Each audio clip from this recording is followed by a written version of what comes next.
happened in there? No, he was not here. She came up and ran in the dollar store and asked all of us for our phones. We all called 911. I was on the ground with I don't mean to call him this, but the Caucasian man. He was giving them air, and I was trying to search for his pulse. He did not have a pulse since he got here. I mean, what happened to the baby, though? Like, we don't know. She said he fell. Yeah, she in the van. Okay. I'm sure she had 2 kids with her. A double stroller. Are they going to take him to the hospital? Yeah, we're going right now. Okay, but do you know if he has a pulse yet, at least? We want to talk to her. She said in the back of the van. And she's pregnant, too. Yeah. You guys are going to Rainbow Babies? I should have never gotten him back. I wasn't ready to be a mother. These words would echo through a Cleveland courtroom years later. But on June 27, 2011, they meant nothing to 3-year-old Curtis Witcher. He couldn't have known that the woman who spoke them, his own mother Tamika Egelton, would become central to one of the most disturbing child endangerment cases in Ohio history. Curtis was just a toddler. Brown eyes, infectious smile, barely tall enough to reach his mother's waist. He should have been learning his ABCs, playing with toys, discovering the world around him like any other 3-year-old. Instead, he became the victim of a case so troubling that seasoned detectives still pause when discussing the details years later. How does a child vanish from safety while surrounded by the very people meant to protect him? How do those sworn to care for him become the source of danger instead of shelter?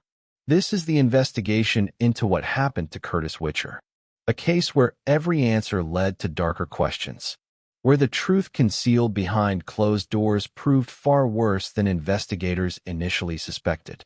Before we continue, if cases like this matter to you, if you believe these stories need to be told and children's voices need to be heard, hit that subscribe button right now. Because what you're about to hear is an investigation that tested everyone who worked on it. June 27, 2011. Cleveland, Ohio. A 911 call came in that would set everything in motion. But to understand that call, to understand how Curtis ended up fighting for his life, we need to go back to where it all began. Curtis Witcher was born into chaos.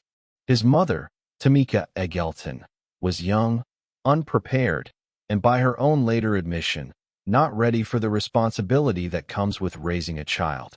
His father, Robert, maintained limited involvement, appearing primarily when discipline was deemed necessary. The first years of Curtis's life unfolded in foster care under the guardianship of Michelle, a licensed foster mother who provided the structure and consistency his biological parents couldn't offer. For those early years, Curtis had predictability, safety, and routine. He was fed properly, clothed appropriately, and cared for with attention. But the child welfare system had different plans. Despite documented concerns from caseworkers, despite Tamika's own expressed doubts about her readiness, Curtis was returned to his biological mother. The reunification was meant to represent a success story, a mother given a second opportunity, a family reunited and made whole. The reality couldn't have been further from that ideal. Cleveland's East Side, where Tamika lived with Robert and Curtis, was a neighborhood that had seen more prosperous days. Rows of aging houses, broken streetlights, corners where residents minded their own business and asked few questions. The kind of area where a child's distress might go unnoticed or deliberately ignored. Tamika worked part-time at a Family Dollar store, earning minimum wage with inconsistent scheduling. Robert cycled in and out of employment, his presence in the home as unpredictable as his mood swings. Curtis, caught between these two adults, had no one advocating for his well-being, no one protecting his interests. The caseworker visits became less frequent as months passed. The check-ins grew more superficial, more focused on paperwork than on Curtis's actual living conditions. Curtis slipped through the widening cracks of a system stretched dangerously thin, chronically under-resourced, and completely overwhelmed. And then came June 27, 2011, a Monday that started like dozens before it. A day that would end with emergency vehicles racing through Cleveland streets, with doctors fighting to save a child's life, with detectives launching an investigation that would reveal a nightmare scenario. If you're still watching, drop a comment below. Tell us what you think about the child welfare system's role in cases like this. What changes need to happen? And make sure you're subscribed, because this investigation is only beginning. The call came in at 4:47 p.m.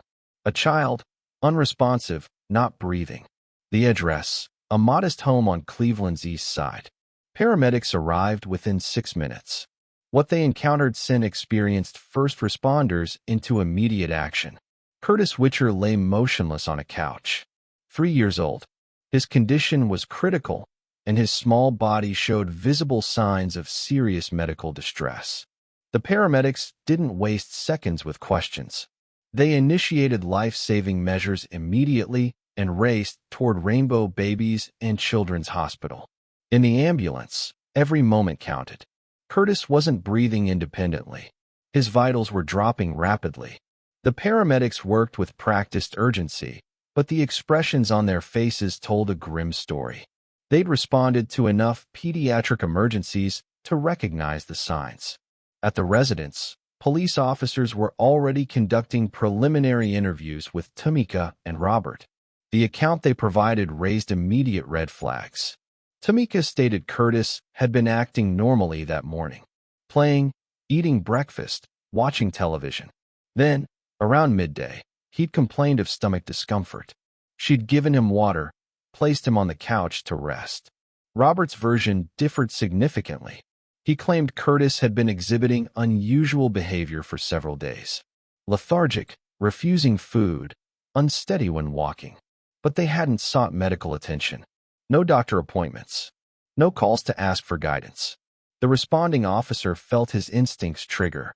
Something about this situation didn't align with a simple medical emergency. "When did you first notice he stopped breathing properly?" the officer asked. Tamika hesitated noticeably. "Maybe an hour ago. I assumed he was sleeping deeply." An hour. 60 full minutes while a 3-year-old child lay in respiratory distress. The officer made eye contact with his partner. They'd need detectives. This wasn't just a medical emergency. This was potentially a criminal investigation. At Rainbow Babies and Children's Hospital, the emergency room team worked rapidly to stabilize Curtis. Dr. Sarah Chun, the attending physician, brought 20 years of pediatric experience to the case. She'd treated car accident victims, serious falls, sudden illnesses. But when she conducted her initial examination of Curtis, she felt immediate concern. The medical findings were inconsistent with a simple fall or accident. The examination revealed patterns that suggested this wasn't an isolated incident. ***. Dr. Chin's hands moved with professional precision, but her mind was already making difficult connections. This child had been in distress. For how long had this been happening? Days? Weeks? And where were the responsible adults during this time? She ordered comprehensive testing immediately, full-body imaging, complete blood work, detailed examination. Each test that came back revealed more concerning information. Curtis had older injuries that had never received medical treatment, previous bone damage that had healed without proper care, clear evidence of ongoing neglect. ***. In the waiting room, Tamika sat with her face in her hands. Robert paced the hallway, smoking just outside the entrance when permitted. Neither insisted on seeing Curtis.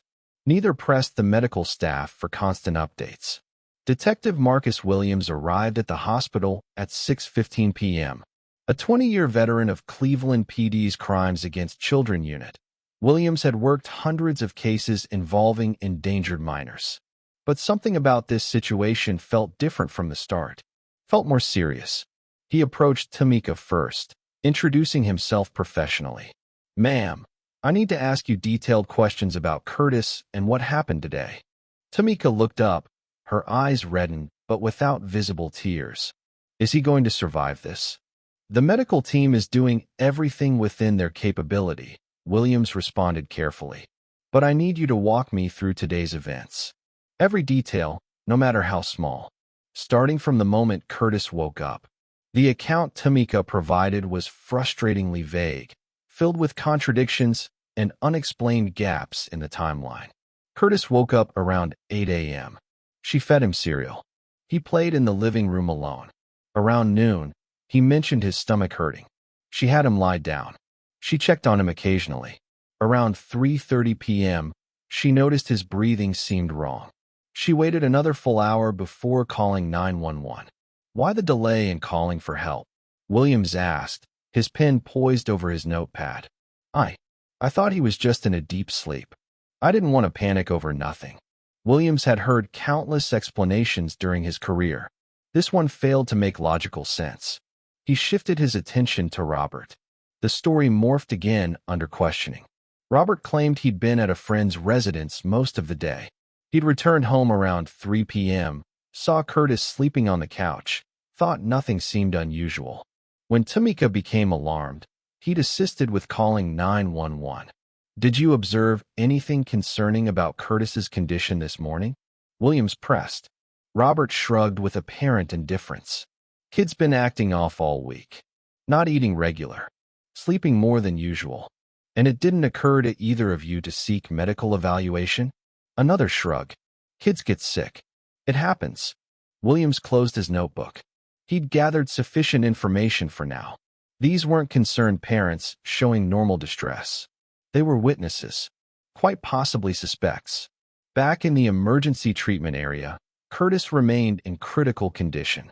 The medical team had stabilized him enough to complete additional testing, but the outlook remained poor. The damage to his body was significant. His brain showed swelling that indicated possible oxygen deprivation. Asterisk asterisk. Dr. Chen pulled Detective Williams aside to a quiet corridor. You need to review something with me. She led him to a private consultation room and brought up the imaging scans on a computer monitor. Even to Williams's non-medical eye, the damage was apparent and troubling. These injuries, Dr. Chen said in a lowered voice, they didn't occur today. Some of these are days old at minimum, possibly weeks. This child has been subjected to ongoing harmful conditions. Williams felt his jaw muscles tighten. Can you document everything thoroughly? I'm going to need the most complete report possible. Already in progress, Dr. Chen confirmed. And detective? You should know I've already contacted Child Protective Services. They're dispatching an investigator. Williams nodded. Standard procedure in cases involving endangered children. But he knew CPS was arriving too late. They'd already failed Curtis once by approving his return to his mother. He wouldn't allow them to fail this child again. As night settled over Cleveland, Curtis Witcher clung to life in a hospital bed, surrounded by medical equipment and monitoring devices. Down the hallway, his mother and her boyfriend sat in separate interview rooms, their conflicting accounts beginning to unravel with each subsequent question. And in the hospital parking lot, Detective Williams stood in the cool evening air, making a phone call that would expand this investigation far beyond a single incident. I need a search warrant prepared, he told the on-call prosecutor. And I need it approved tonight. What would investigators find inside that residence? What evidence was waiting to be discovered behind those closed doors? If you want to see where this investigation leads next, if you need to know what happened in the following hours, make sure you're subscribed.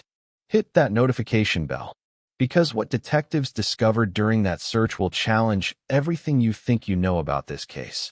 At 11:47 p.m. on June 27, 2011, Detective Marcus Williams stood on the front porch of Tamika Eggleton's residence with a signed search warrant and a team of forensic specialists assembled behind him.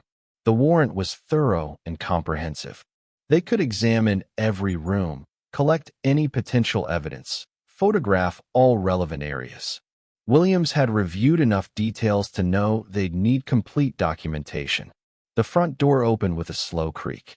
The smell reached them immediately. Stale air, unwashed fabrics, something underneath that Williams couldn't immediately identify. The living room appeared cluttered, but not exceptionally unusual at first glance.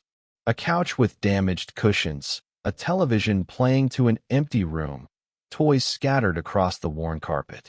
But Curtis's room revealed the true story. The forensics team entered first, cameras documenting every visible detail. The bed was small, a toddler mattress with sheets that clearly hadn't been changed in considerable time. On the nightstand, an empty plastic cup. No toys within reach. No books. No evidence that a 3-year-old actually lived and played in this space. Williams pulled on latex gloves and began his methodical examination. The closet held a limited number of clothing items, most appearing too small for Curtis's age and size. In the corner, he discovered something that made his stomach drop, an object that appeared to be used for punishment, something completely inappropriate for use with a young child. Document and collect this, he instructed the forensic technician, and photograph everything in its original position before moving anything. The bathroom painted more of the picture. Medicine cabinet empty except for adult medications. No children's fever reducer. No first aid supplies. Nothing to indicate anyone had treated an injured child in this home. In the kitchen, the refrigerator held minimal food. Some condiments, milk past its expiration date, leftover takeout containers. The cabinets were similarly bare. Williams thought about Curtis, a growing 3-year-old, and wondered when the child had last received a proper, nutritious meal. But the living room provided some of the most concerning evidence. Behind the couch, forensic specialist Janet Rodriguez located staining patterns on the wall that appeared biological in nature. She collected samples carefully, labeled each one, added them to the expanding collection of evidence. "Marcus," she called out, "you should see this." Williams crossed the room. Rodriguez indicated the baseboard area, where additional evidence suggested a previous incident that had occurred and been left unaddressed. "How recent is this?" Williams asked. Rodriguez shook her head. "Can't determine without laboratory analysis. But based on the appearance, this wasn't from today. This has been present for a considerable period." Williams felt controlled anger building. While the system had been processing paperwork and filing reports, Curtis had been living in these conditions, existing in this environment. The search continued for 3 additional hours. Every piece of potential evidence was cataloged, photographed, and collected according to protocol. By 3 a.m., the team had filled 7 evidence containers and captured over 300 photographs. Williams returned to the precinct, arranged the photographs across his desk, and began constructing a detailed timeline. Meanwhile, at Rainbow Babies and Children's Hospital, the overnight shift brought no improvement in Curtis's medical status. Dr. Chun consulted with multiple specialists, neurologists, trauma surgeons, pediatric intensivists. The professional consensus was unanimous and devastating. Curtis's injuries were extremely severe. Even if he survived the immediate crisis, the damage already sustained meant recovery to his previous condition was unlikely. At 6:30 a.m. on June 28th, Child Protective Services investigator Rebecca Martinez arrived at the hospital. She'd received a briefing on the case, reviewed the preliminary medical reports, and pulled Curtis's case file. What she read made her physically ill. Curtis had been in foster care for 2 full years with Michelle, a licensed and experienced foster parent who'd provided detailed, consistent, loving care. The reunification plan with Tamika had been rushed through, Martinez now understood. The home visit assessments had been surface level at best. The support services provided were clearly inadequate for the situation. Martinez retrieved the complete casework file. The supervising caseworker had documented concerns but had been overruled by an administrator who wanted to close cases, reduce the department's caseload, and move on to other matters. "We failed this child," Martinez whispered to herself, sitting alone in the hospital chapel. "We returned him to that house, and we failed in our basic responsibility to protect him." Back at the police station, Detective Williams was conducting follow-up interviews. He'd located neighbors, extended family members, anyone who might have observed something relevant. Mrs. Peterson, who lived in the adjacent residence, confirmed she'd heard raised voices with regularity. Arguments between Tamika and Robert that would continue late into the night hours. "Did you ever hear Curtis during these incidents?" Williams asked. Mrs. Peterson's hands began trembling. "Sometimes. He'd cry out, but then it would stop very suddenly. I should have called someone." I should have reported something. Williams didn't judge her harshly. He'd learned throughout his career that fear, uncertainty, and the human desire to avoid involvement made people turn away from obvious warning signs. It was human nature, even when that nature ultimately failed vulnerable children like Curtis. Another neighbor, Mr. Jackson, reported seeing Curtis outside only occasionally in recent weeks. The child looked thin, Jackson recalled. Really thin. Not like a healthy 3-year-old should look. Not normal. Each interview contributed another piece to the developing picture. Each conversation revealed another missed opportunity, another moment when intervention might have altered the outcome significantly. At 2 p.m. on June 28th, Williams received the preliminary forensic laboratory report. The evidence collected from the residence was highly concerning. Testing confirmed the biological material matched Curtis's blood type. The distribution patterns suggested multiple separate incidents over an extended time frame. ***. The medical examiner's office had also provided their initial findings.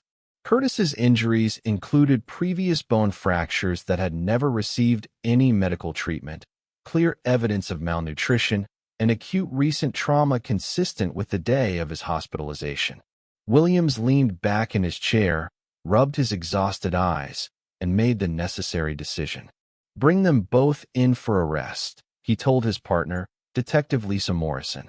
"Tamika, Eggleton, and Robert. Initial charges are child endangerment. We'll add additional charges as the evidence analysis continues." The arrests were executed simultaneously at 4 p.m. Tamika was located at her mother's house. Robert was at the same friend's residence he'd claimed to be at when Curtis stopped breathing. Neither resisted arrest. Neither asked about Curtis's current medical condition. Neither displayed the kind of panic or overwhelming concern you'd expect from caregivers of a critically injured child. At the station, they were separated into different rooms, read their Miranda rights, and given the opportunity to provide explanations. Tamika agreed to speak first. In the interview room, with Detective Williams across the table and a video camera recording every word, she began to show cracks in her composure. "I didn't intend for any of this to happen," she said, her voice barely audible. "I told them from the beginning I wasn't ready. I told them I couldn't handle it." "Handle what specifically, Tamika?" Williams asked in a measured tone. "What couldn't you handle?" "Being a mother. Taking care of him properly. I didn't know how to do it right." "So what happened to Curtis during the time he was in your care?" Tamika's eyes filled with moisture, but actual tears didn't fall. "Robert said he was being too loud. He said children need firm discipline. He said I was being too permissive." Williams leaned forward slightly. "What kind of discipline did Robert believe was appropriate, Tamika?" She shook her head, either unwilling or unable to continue that line of response. In the adjacent interview room, Robert was providing far less information. He denied all allegations. Curtis was fine when he'd left that morning. Curtis must have sustained injuries while he was absent from the home. He didn't have any knowledge about older injuries. Maybe the foster mother had done something harmful. Maybe Curtis had an undiagnosed medical condition nobody had discovered. Detective Morrison listened to each lie, documented them all, and remained patient. She'd been conducting interviews long enough to understand that suspects eventually broke under the weight of evidence. The truth would emerge. But time was becoming a critical factor. At 9:23 p.m. on June 28, 2011, Curtis Witcher's heart stopped beating. The medical team at Rainbow Babies and Children's Hospital fought for 43 minutes to restore cardiac function. They succeeded in restarting his heart. But Dr. Chin understood it was only temporary. Curtis's brain activity was minimal.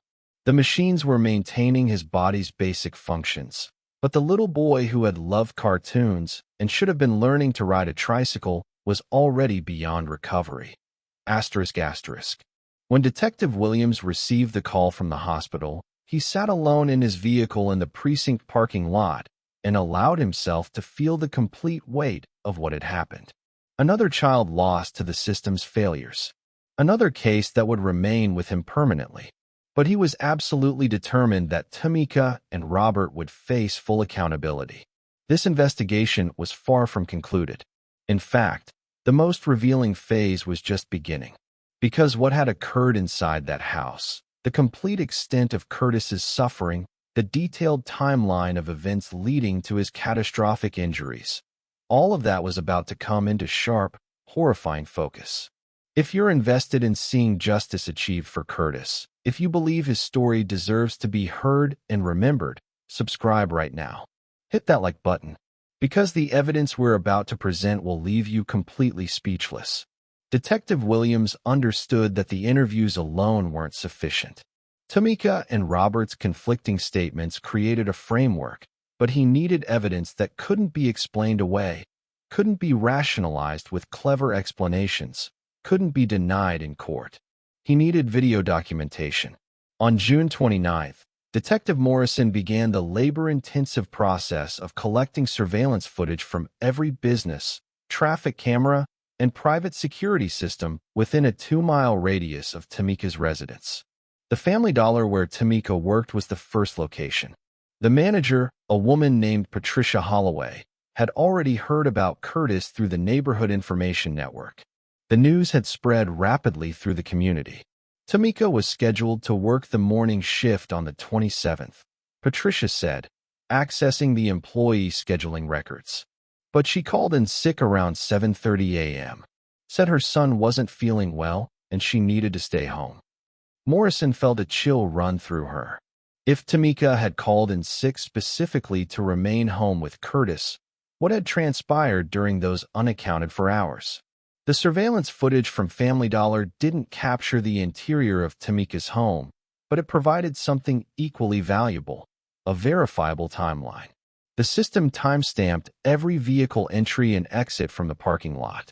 Morrison could cross-reference this data with witness statements, cell phone records, and the 911 call timestamp. Next, Morrison visited the corner store located 3 blocks from Tamika's house. The owner, Mr. Patel, had known Curtis since infancy. Such a sweet child, Mr. Patel said with genuine sadness, always smiling when his foster mother brought him in for treats. But after he went back to his biological mother, I didn't see him nearly as often anymore. When was the last time you actually saw Curtis? Morrison asked. Mr. Patel considered the question carefully. Maybe 3 weeks ago, possibly 4. He was with that boyfriend, Robert. The child looked different somehow. Quiet. Almost fearful, maybe. Morrison presented Mr. Patel with a photo lineup. He identified Robert without any hesitation whatsoever.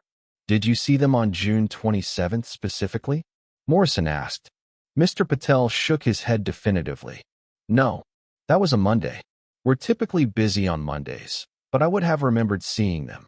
The surveillance footage from Mr. Patel's store revealed something noteworthy. Robert had been there on June 26th, the day immediately before Curtis stopped breathing. He'd purchased cigarettes and beer at 7:43 p.m. On the footage, he appeared visibly agitated, pacing repeatedly while waiting for his transaction to process. Morrison added this information to the developing timeline. Back at the precinct, Detective Williams was constructing a different type of evidence, the complete medical timeline. He'd formally requested all of Curtis's medical records from birth to present day. What the records revealed was absolutely devastating. Curtis had been a healthy newborn.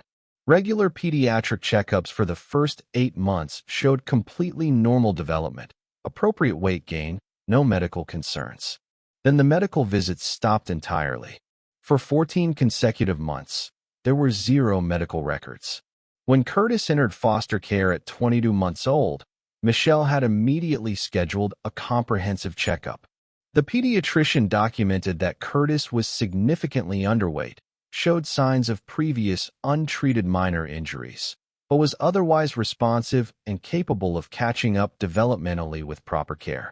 For the 2 full years Curtis lived with Michelle, medical records showed absolutely consistent care. Vaccinations administered on the recommended schedule, regular wellness visits, 1 emergency room visit for an ear infection, properly treated and followed up appropriately. Then Curtis was returned to Tamika in April 2011, exactly 2 months before he stopped breathing. In those 2 months, there was not a single medical appointment, not one wellness checkup, no vaccinations, no follow-up visits, absolutely nothing. Williams sat back and considered what this pattern indicated. In 8 weeks, Curtis had gone from a thriving, healthy 3-year-old to a child so severely injured that doctors were discussing end-of-life planning. What had happened during those 8 weeks? Detective Morrison had developed a working theory. She'd been tracking Tamika's work schedule against the specific dates of various disturbances reported by neighbors. The pattern was remarkably clear. The worst incidents occurred on days when Tamika wasn't at work, when she was home with Robert and Curtis. Morrison pulled Robert's complete background check, prior arrests for domestic violence incidents, a restraining order from a previous girlfriend, criminal charges that were dropped when the girlfriend refused to testify in court.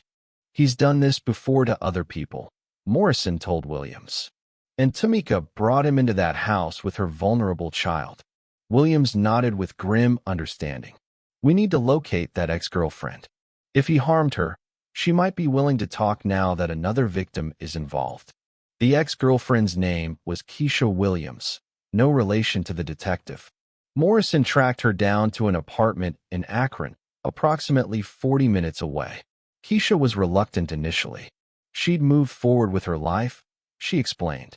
Didn't want to revisit painful past experiences.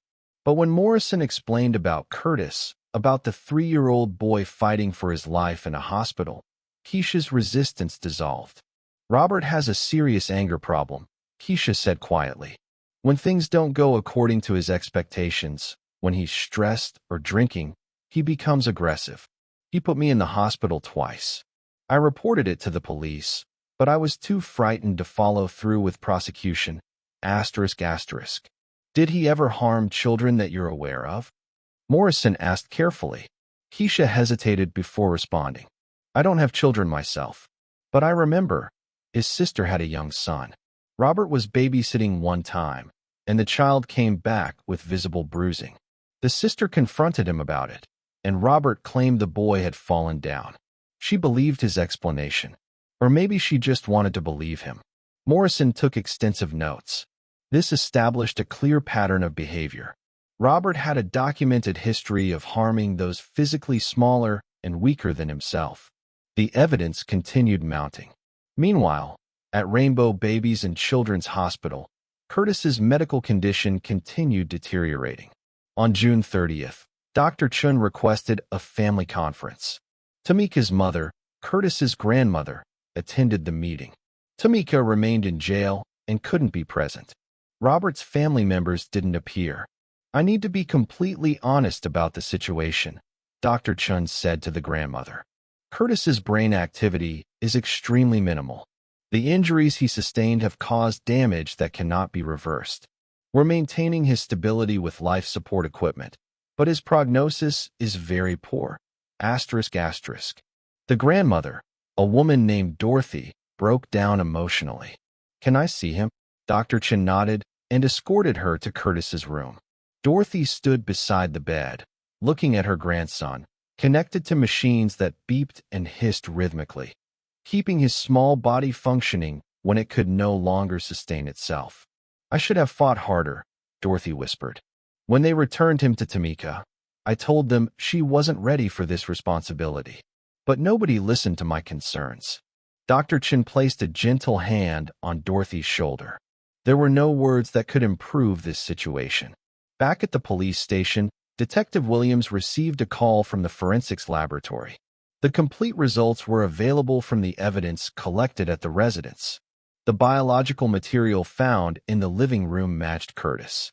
The timeline analysis suggested it had been present for at least 3 days before the 911 call was placed. Chemical analysis indicated it resulted from a traumatic incident that had occurred and been left uncleaned.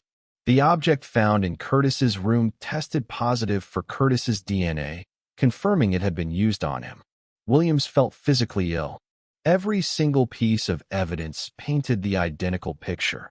Prolonged, systematic harmful treatment inflicted on a defenseless child, while the adults legally responsible for his care either participated directly or looked away deliberately. Cell phone records arrived next. On June 27th, between the hours of 9 a.m. and 3 p.m., Tamika had placed 6 calls. 3 to Robert's number, 2 to her mother, 1 to the Family Dollar, calling in sick for her shift. But here's what proved damning. Robert's phone records showed he'd been at Tamika's house for the majority of the day. Cell tower pings placed his phone within 1 block of the residence from 10 a.m. to 3:15 p.m. His claim that he'd been at a friend's house all day? A provable lie. Documented, undeniable. Williams requested Robert's friend's phone records as corroboration. The friend confirmed Robert hadn't visited on June 27th. In fact, they hadn't spent time together in over a week. Another lie exposed. Another piece of evidence contradicting Robert's account. On July 1st, Detective Morrison interviewed Michelle, Curtis's former foster mother. The woman was emotionally devastated, blaming herself for not fighting harder to prevent Curtis's return to Tamika. "He was such a joyful child when he was in my care," Michelle said through tears. "He loved to sing songs. He had this little stuffed dinosaur he carried everywhere he went. When they took him back to Tamika, he cried and cried. I can still hear it sometimes in my mind." "Did you express concerns about the reunification plan?" Morrison asked. Michelle nodded emphatically. "I told the caseworker directly. I said Tamika hadn't completed all her required parenting classes. I said she seemed overwhelmed by basic responsibilities.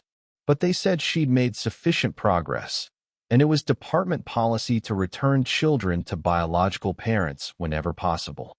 Morrison documented this carefully. The system's failure would be part of the larger investigation, part of the explanation for how Curtis ended up in that house with people who either couldn't or wouldn't protect his basic safety. As July began, Curtis Witcher remained in a medically induced coma, his small body kept alive exclusively by machines. The investigation continued building momentum. Every interview conducted, every piece of evidence analyzed, every lie systematically exposed.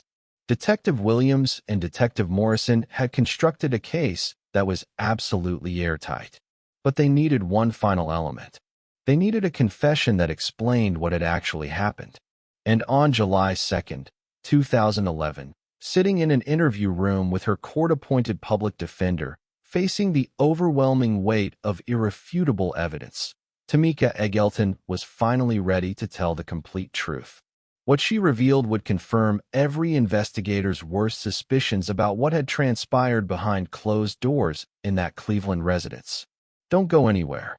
Make sure you're subscribed, because what Tamika is about to admit will shake you to your core.